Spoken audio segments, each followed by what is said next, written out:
The crystal towers of Serenity Prime sparkled less brightly today.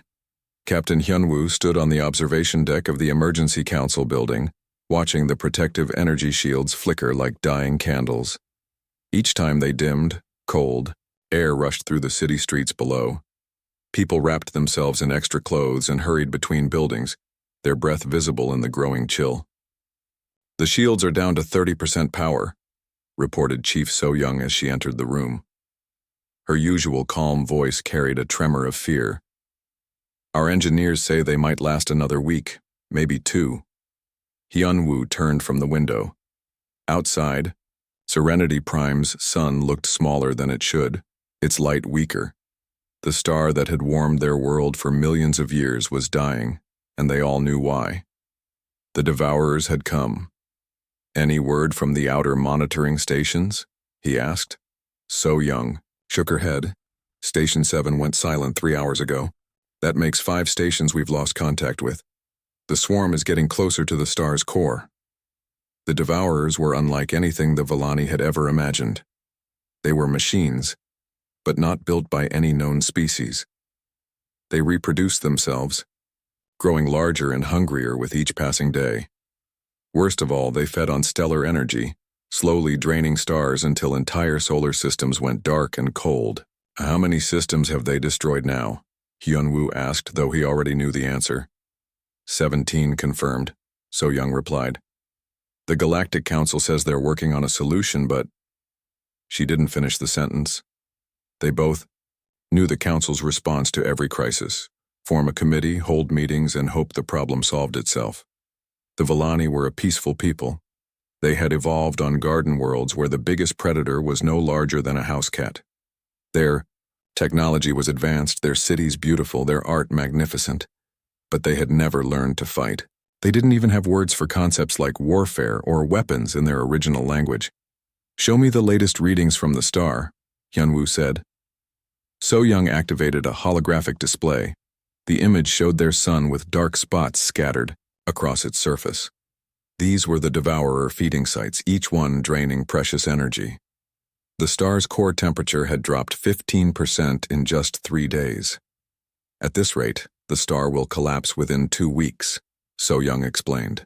"When that happens, the explosion will destroy everything in the system, even if we somehow survive the cold." Hyunwoo studied the display. Tiny specks moved around the star like insects around a bright light. Each speck was actually a Devourer, drone the size of a small moon. They worked together with perfect coordination as if controlled by a single mind. "We need help," he said finally. "Send another message to the Galactic Council. Tell them this is urgent." "I've sent 12 messages in the past day," So-young replied. "They keep saying their fleet is en route, but won't give us a timeline. I think they're more worried about the Devourers spreading to other systems than they are about saving us." The harsh truth hung in the air between them. The Galactic Council was known for being cautious, sometimes too cautious. They might decide it was better to let Serenity Prime fall if it meant stopping the Devourers from spreading further. "Send a general distress signal," Hyunwoo ordered. "Broadcast it on all frequencies as far as our transmitters can reach." So-young looked surprised. "Sir, that means sending the signal beyond Council space, into the restricted zones." "I know. But the restricted zones are quarantined for good reasons. There are dangerous species out there. Violent ones. The Council banned them from civilized space to protect the rest of us." Hyunwoo walked back to the window. Below, children played in a park while their parents watched nervously. These people trusted him to keep them safe. The Council had failed them, but maybe someone else would answer. "How dangerous can they be compared to watching our entire civilization die?" he asked. So-young was quiet for a moment. Then she nodded. "I'll prepare the broadcast." 2 hours later, So-young stood in the communications center, surrounded by banks of equipment that could send messages across the galaxy. She had crafted the distress signal carefully, explaining their situation in simple terms that any species could understand. "This is Serenity Prime of the Villani Republic," she spoke into the transmitter. "We are under attack by an unknown machine species that feeds on stellar energy.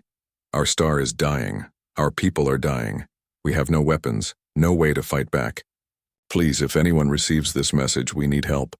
We have children here, families, we don't want to die. She paused, thinking of her own family at home. Her younger brother worked in one of the crystal mines. Her parents tended a garden that was already showing signs of the cold. If help didn't come soon, she would watch them all freeze. We can offer knowledge in exchange for aid, she continued. Our technology is advanced in many areas. We know how to build things that last, how to heal without causing harm, how to live in peace. But we don't know how to fight, and we're running out of time. This message will repeat automatically. Please, someone help us. She activated the transmission. The message began broadcasting across the galaxy, reaching first to nearby council worlds, then spreading outward to the frontier, and finally into the forbidden zones marked with warnings that made most species turn away. Hours passed. The shields grew weaker. The air grew colder. Reports came in from around the planet. Power failures, system breakdowns, people beginning to panic as they realized how bad things really were. Then, late in the night shift, the communication equipment detected something unexpected. A signal was coming back. Not from council space, but from somewhere much further away. Somewhere in the restricted zones. So Young called Hyunwoo immediately. Sir, we're receiving a response to our distress call. The council fleet? No, sir. This is coming from the edge of known space, from the quarantine zone. Hyunwoo felt his blood turn cold. The quarantine zones contained species too dangerous for civilized contact. Violent races from harsh worlds. Beings that solve problems with force instead of discussion. The stories about them were terrible. Creatures that thrived on conflict that had turned their entire planets into battlegrounds. But as he looked out at his dying world, at the failing shields and the dimming star, he realized they might not have a choice. What does the message say? He asked. So Young checked her equipment. It's simple, sir. Just 5 words. Help is on the way. Admiral Taemin was reviewing supply reports when the communication alert sounded throughout the ship. The bridge of the Terran exploration vessel, Indomitable, buzzed with activity as officers checked their equipment and traced the source of the unexpected signal. Admiral, we're picking up a distress call, reported Communications Officer Jin Ho. It's not from any human colony or Earth fleet. Taemin set down his reports and walked to the main console. Around him, the bridge crew worked at their stations. These were explorers, not soldiers, though like all humans venturing into unknown space, they were prepared for trouble. Plabinderoy. Message, he ordered. The voice that came through the speakers was unlike anything they had heard before. It was musical, soft, filled with emotion that needed no translation. The alien spoke of dying stars, failing defenses, and children in danger. Even though the words were in an unknown language, the universal translator worked hard to make sense of the concepts. Analysis? Taemin asked. Dr. Hee-jin, the ship's lead scientist, looked up from her workstation. The signal is coming from deep in Galactic Council space, about 15 light-years from here. The speakers appear to be herbivorous based on their vocal structure. Their technology is advanced, but their message suggests they have no military capability. No weapons at all? Asked Engineering Chief Boram, looking up from her console, with surprise. How do they defend themselves? From the sound of it, they don't, Dr. Hyejin replied. The translator is having trouble with some concepts in their language. It's like they don't have words for fight or battle or weapon, navigator. Jinho pulled up a star chart on the main screen. Admiral, this puts them right in the middle of Council territory. If we respond to this call, we'll be violating the quarantine treaty. The treaty was old but clear. After first contact with the Galactic Council 50 years ago, humans had been classified as Deathworlders, a term that still made Taemin angry. Earth was harsh, yes. Humans had evolved through conflict and struggle, true, but that didn't make them monsters. The Council had decided otherwise, creating a buffer zone around human space and forbidding contact with civilized species. What's their situation? Taemin asked, pushing aside thoughts of politics. Dr. Hyejin enhanced the audio, and ran it through advanced analysis programs. They're facing something they call Devourers. From context, it sounds like machines that feed on stellar energy. Their star is dying, their defenses are failing, and they estimate 2 weeks before total system collapse. Any response from the Council? None that we can detect, Jinho reported. Either they're not answering or help is still days away. Taemin stared at the star chart. The alien world was far from their planned route. Going there would use up fuel and supplies they needed for their exploration mission. Worse, it would expose humanity to potential conflict with the Council fleet. But the voice in that message haunted him. He had heard fear before, but this was different. This was a parent watching their child fall, knowing they couldn't catch them. Boram, how fast can we get there? The engineer ran quick calculations. If we push the engines hard and take the most direct route, about 36 hours. But sir, we'll be jumping blind into unknown space. We don't know what we'll find when we arrive. What about the other ships in our fleet? The mining vessel? Persistence and science ship Discovery can keep up with us. The cargo hauler Endurance will need an extra 6 hours. The rest of the fleet? Boram paused. They're already spread out on different missions. We'd be going in with just 4 ships. Dr. Hyojin looked up from her analysis. Admiral, there's something else. The message mentions they've been broadcasting for help but only received 1 response before ours. From their tone, they're surprised anyone answered at all. What does that mean? I think the Council is abandoning them. Maybe they decided these people can't be saved, or maybe they're worried about this devourer threat spreading. Either way, we might be their only chance. The bridge fell quiet. Everyone understood the implications. If they helped these aliens, they would be heroes to the people they saved, but criminals to the Galactic Council. If they followed regulations and stayed away, they would always wonder if they could have made a difference. Taemin thought about his own family back on Earth. His daughter was about to graduate from the engineering academy. His wife worked as a teacher helping children learn about the wider universe. How would he feel if they were in danger and no one came to help because of political rules? Jinho set course for the alien system. Maximum safe speed. Yes, sir. Boram. What kind of equipment do we have that might be useful against these machines? The engineer considered the question. Our mining lasers are powerful enough to cut through asteroid rock. The ore processors might be able to handle refined metal. We've got plenty of explosive charges for clearing debris fields. Can you turn any of that into weapons? Boram grinned. Sir, humans have been turning tools into weapons since we invented tools. Give me 12 hours and I'll have something that can bite back. Do it, Dr. Hyojin. I want everything you can learn about these aliens and their situation. Study their technology, their biology, anything that might help us understand what we're walking into. Already on it, Admiral. Taemin turned to the communication station. Jinho, can you send a reply to their distress call? Yes, sir, but it'll take about 8 hours to reach them. Send this message. Help is on the way. 4 ships responding to your position. Arrival in approximately 36 hours. Hold on. As the message transmitted, Taemin felt the familiar weight of command. He was leading his people into unknown danger to save aliens they had never met. The Council would call it reckless. Military command back on Earth might call it irresponsible. But as he listened to that alien voice again, pleading for someone to help their children, he knew he was making the right choice. This was what humans did. When someone needed help, you helped them. When someone was in trouble, you didn't ask about politics or treaties or regulations. You just answered the call. Dr. Hyojin approached his station. Admiral, there's one more thing. I've been analyzing the signal's path and these aliens are broadcasting across a huge area. They're not just calling the Council, they're calling everyone, including races in the restricted zones. What restricted zones? The same ones we're in. They're so desperate they're willing to ask for help from anyone, even species the Council considers dangerous. Taemin smiled grimly. Then they're about to learn that sometimes the most dangerous people make the best friends. The first sign that something was wrong came from the orbital sensors. Chief So-Young stared at the readings in confusion, then ran the scan again to make sure the equipment wasn't malfunctioning.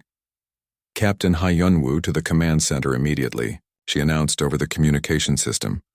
Hyunwoo arrived within minutes, still wearing the environmental suit that all Villani now needed to survive outside the failing shield zones. The temperature had dropped another 5 degrees overnight and ice was forming on the crystal buildings. "What is it?" he asked. "Ships approaching the system, but they're not council vessels." "So?" Young pointed to the main display screen. "4 ships, traveling in a formation I've never seen before. They're moving fast, much faster than standard council protocols allow." Hyunwoo studied the sensor data. "Could they be from another council species? Maybe someone we haven't met?" "No, sir. I've analyzed their engine signatures against our database. These ships use a completely different type of propulsion. And Captain..."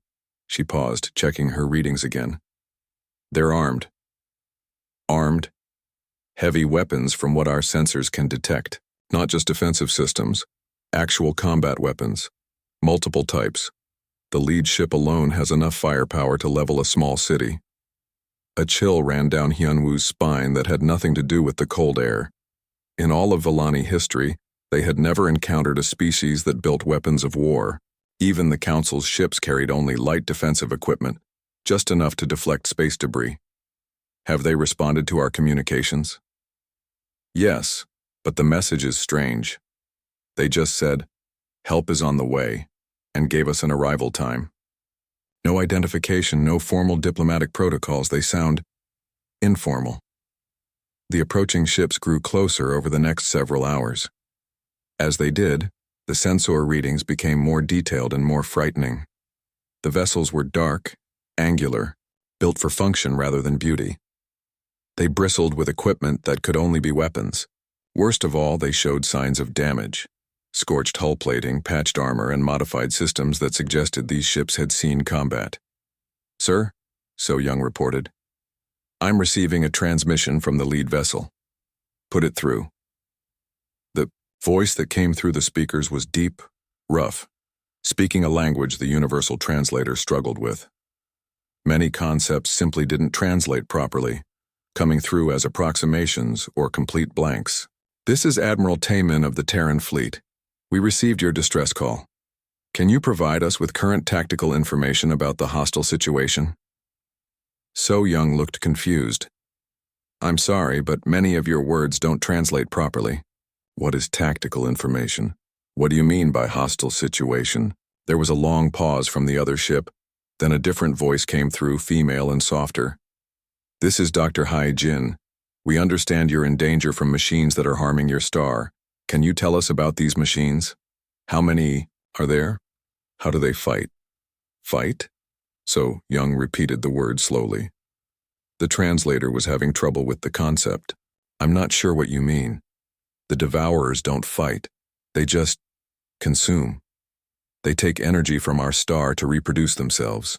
Another pause. "Consume how? Do they have defenses? Do they respond to attacks?" "Attacks?" Now Hyunwoo joined the conversation. "We don't understand these words. We've tried to communicate with the Devourers, but they don't respond. They just continue their feeding behavior."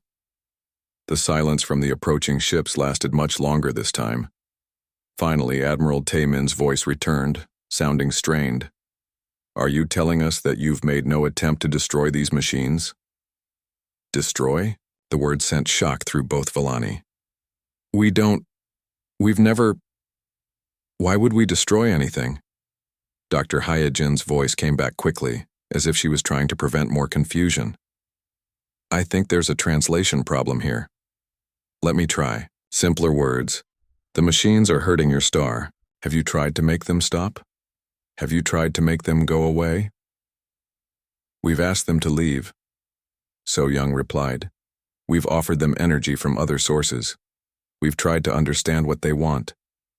But they don't communicate. They just continue to feed. And when asking didn't work, what did you do next?" We called for help. We sent the message you answered." The silence this time was so long that Hyunwoo wondered if the connection had been lost. When the human voice returned, it sounded different. Harder. "Let me make sure I understand. Admiral Taemin said slowly. Machines are killing your star and your people. You asked them nicely to stop.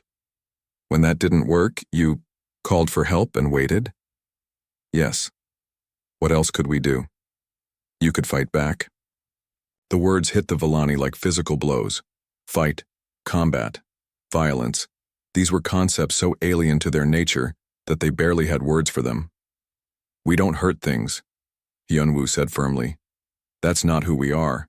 We build, we create, we help, we don't destroy. Even to save your children, the question hung in the air. Hyunwoo thought about the families huddled in their homes, the failing shields, the dying star. Could he learn to destroy if it meant saving them? We don't know how, he admitted. That's okay, Dr. Hyojin said gently. We do. The human ships moved into orbit around Serenity Prime, and for the first time the Villani got a clear look at their rescuers. The vessels were ugly by Villani standards, purely functional, covered in armor and weapon systems. They moved like predators, scanning everything ready for trouble. My God, So Young whispered as she studied the readings. What kind of world creates beings like this? Dr. Hyojin answered, as if she had heard the question. We call it Earth. It's a dangerous place. The weather tries to kill us, the animals try to eat us. The geology tries to crush us. Even the plants are sometimes poisonous. We learn to survive by being harder to kill than everything else. That sounds horrible, Hyunwoo said. It is, Admiral Taemin agreed. But it made us very good at dealing with horrible things, and right now you have a horrible thing that needs dealing with. On the sensor displays, new contacts began appearing. The Devourers were coming, drawn by the energy signatures of the human ships. Thousands of machine drones moved toward the planet like a dark cloud. There they are, So Young announced, her voice shaking with fear. But Admiral Taemin's voice sounded excited. Perfect.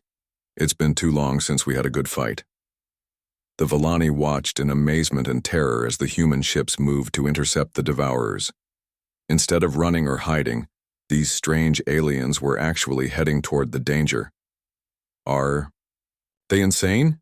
Hyunwoo asked. Dr. Hyojin laughed. A little bit, but that's what makes us good at this. The battle began in a way that made no sense to Villani minds. Instead of forming defensive positions or trying to negotiate, the human ships spread out and charged directly at the Devourer swarm. They're attacking, So Young announced in shock as she watched the tactical display.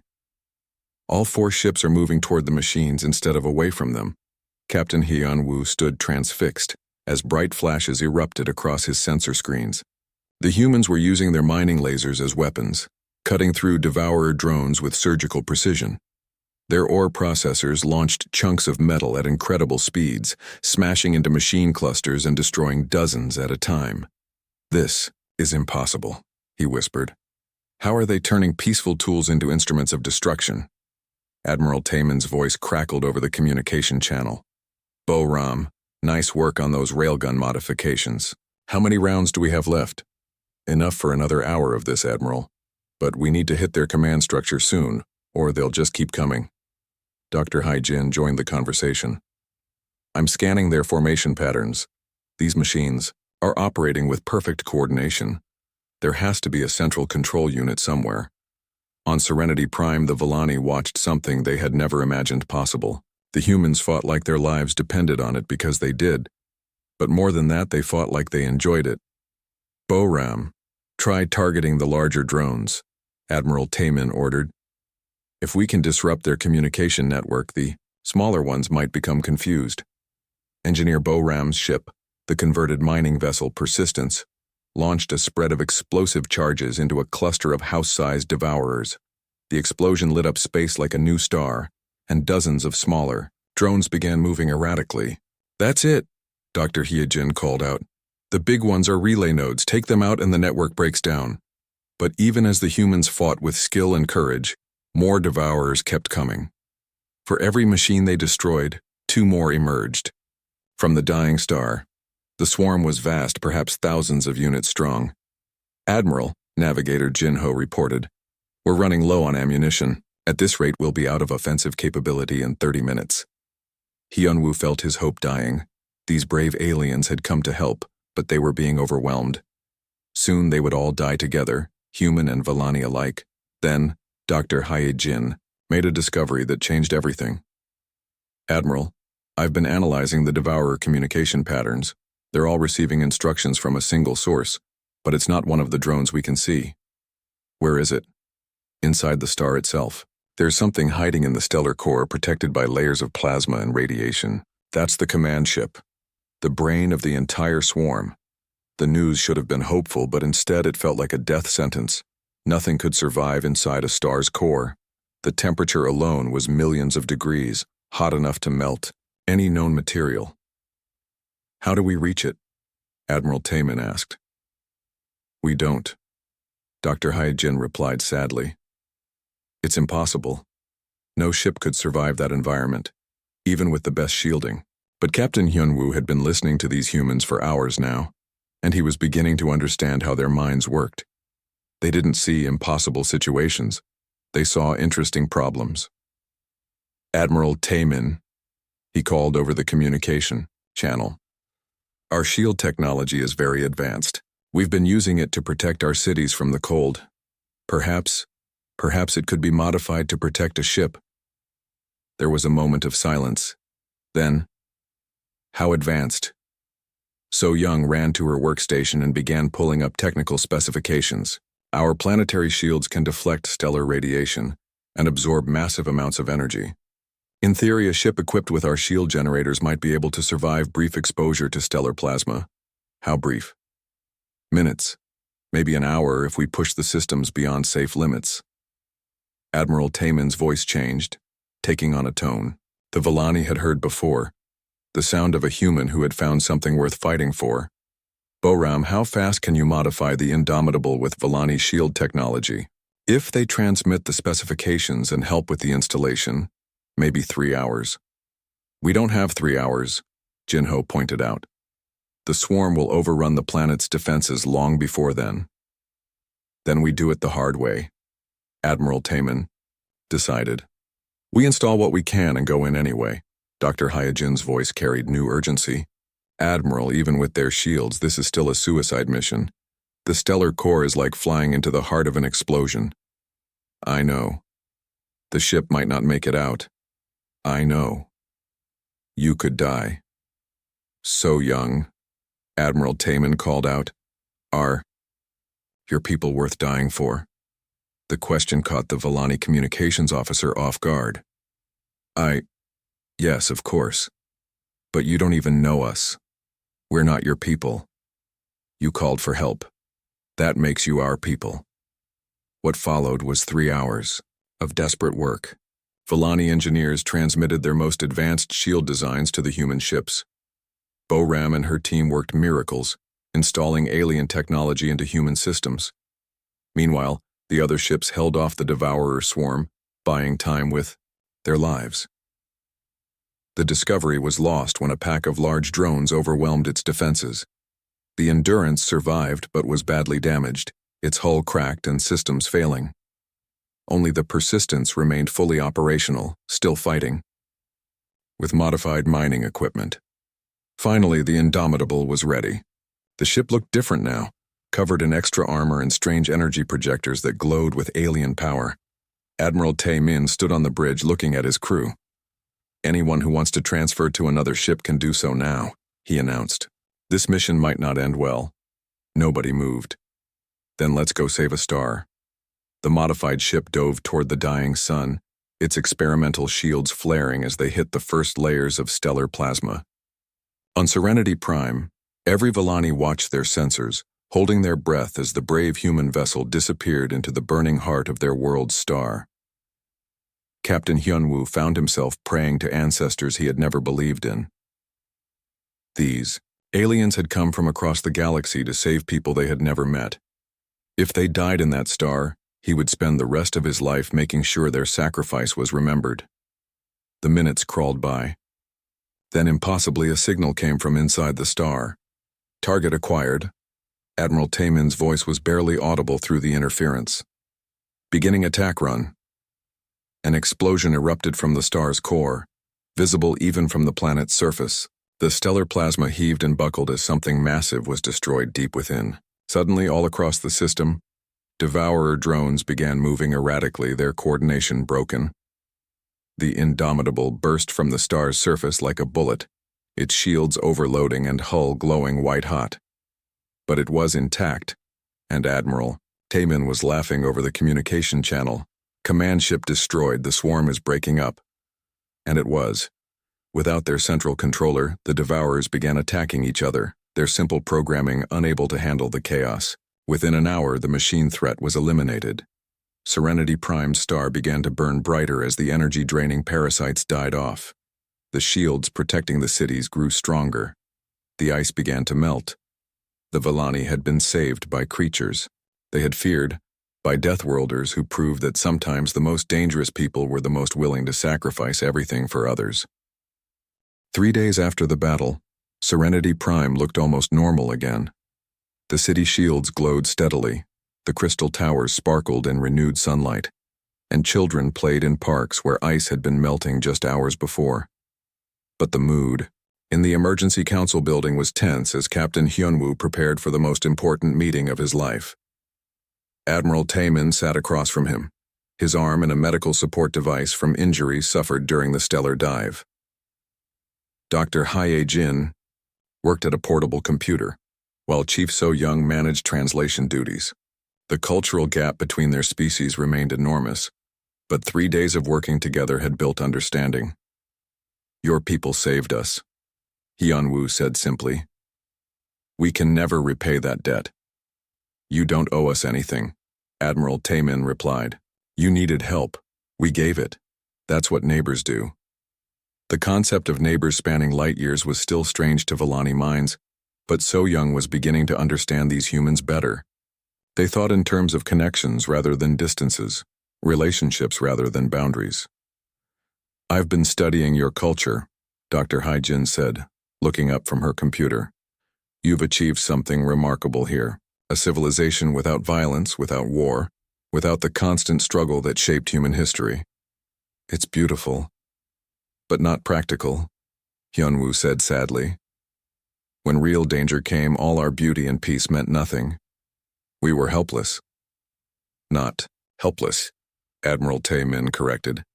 "Unprepared. There's a difference." Before anyone could respond, So Young's communication equipment chimed with an incoming message. She checked the signal source and her expression grew worried. "Captain, we're receiving a transmission from a Galactic Council fleet. They're demanding immediate communication with whoever is in command here." "Put them through," Hyunwoo ordered. The holographic display activated, showing the bridge of a sleek Council warship. The being who appeared was tall, elegant, with features that spoke of evolution on a peaceful world, much like Serenity Prime. "I am Admiral Kreshla of the Council Defense Force," the alien announced. "I demand to know why Deathworlders have been allowed into civilized space." The translator struggled with the term Deathworlders, eventually settling on dangerous life forms from hostile environments.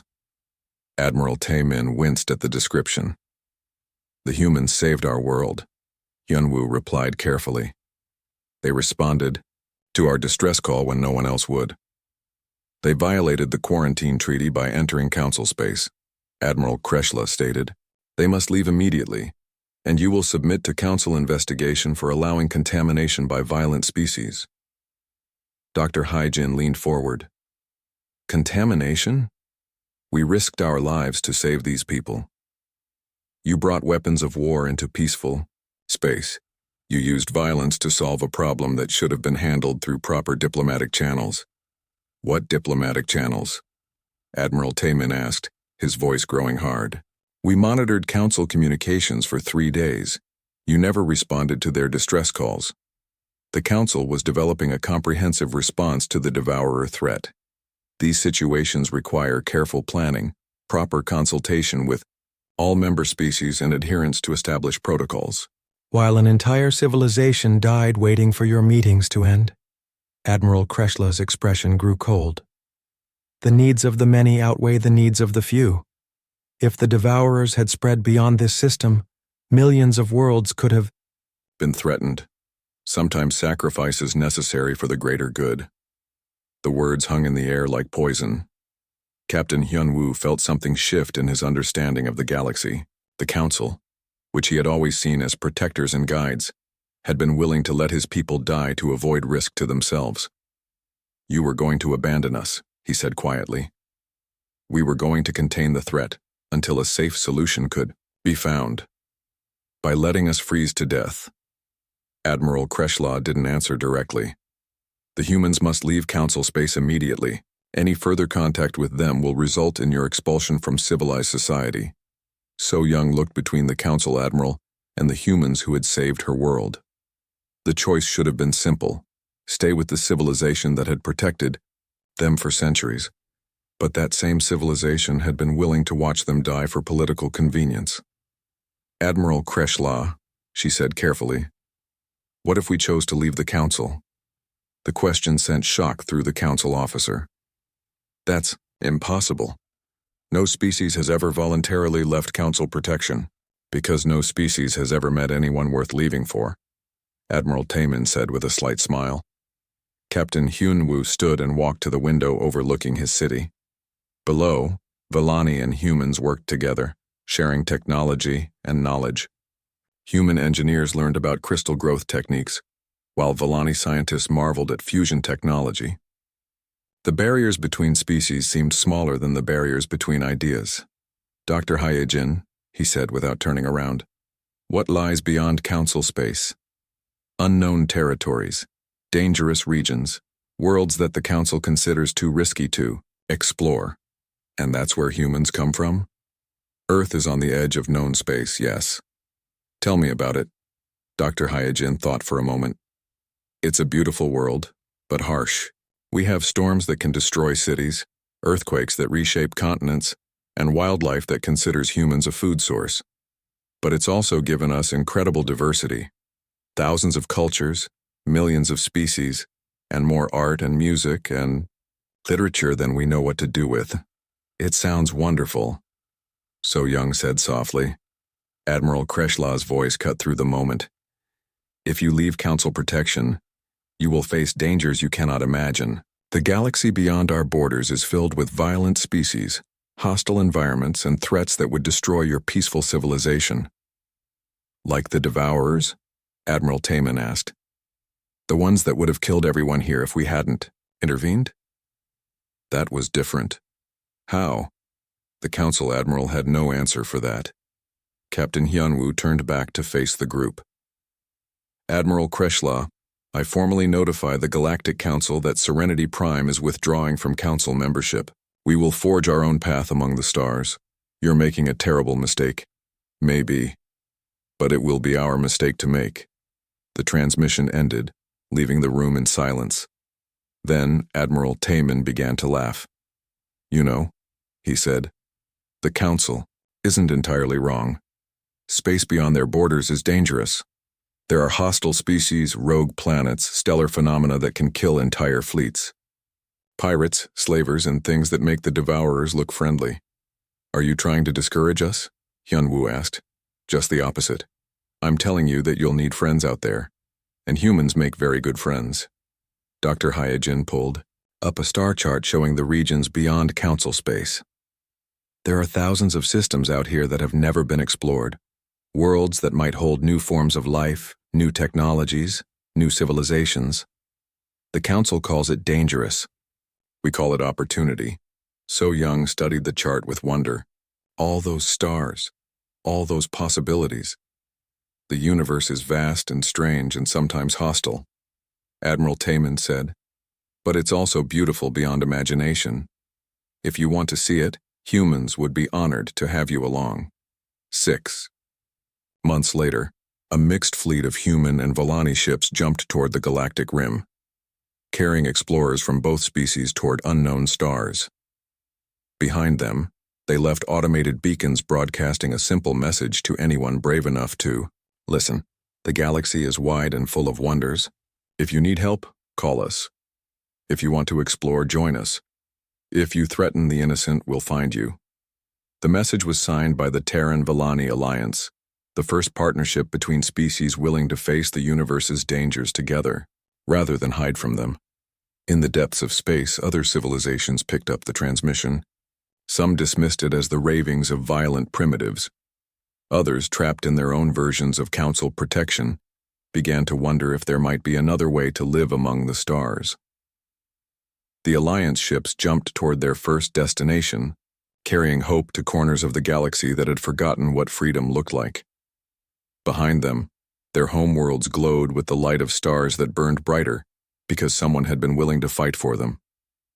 The Deathworlders had found their purpose, and the galaxy would never be the same.